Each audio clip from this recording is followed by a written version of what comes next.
وفي محاضرة النهاردة هنتكلم عن بعض التركات لعمل فيديو احترافي، والتركات دي بتفيد المدرسين ومنشئ المحتوى بحيث ان هو يعمل فيديو احترافي بيجذب المشاهد وبتخليه بيستمع للفيديو من اول ثانية لاخر ثانية.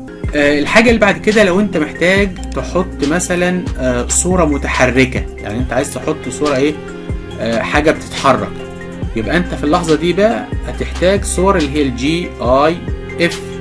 طب الجي اي اف طبعا موجودة عندك على البرنامج ادراك صورة، واروح هنا بقى للكاتيجوري بتاعت مكتبة الفيديو سكرايب، وهتدور على حاجة اسمها الجي اي اف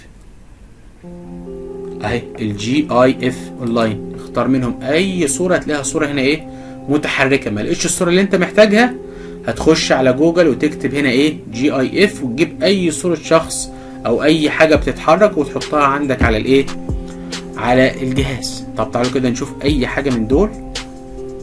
ناخد بس صورة معبرة مثلا، وليكن تعالوا نجرب العين دي كده اهي. العين دي موجودة اهي.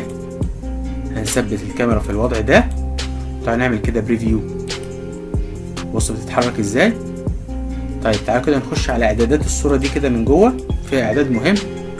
هنا في وضع حاجة هنا اسمها بلاي بالنسبة للصور المتحركة.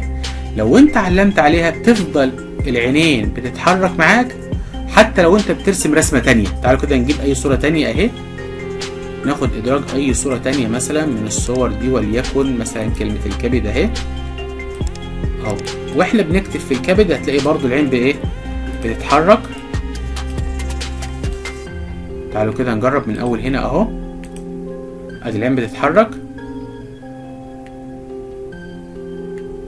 هيبدأ يكتب في الكبد اهو، وهو بيكتب برضو العين بتتحرك، مفيهاش اي مشكلة.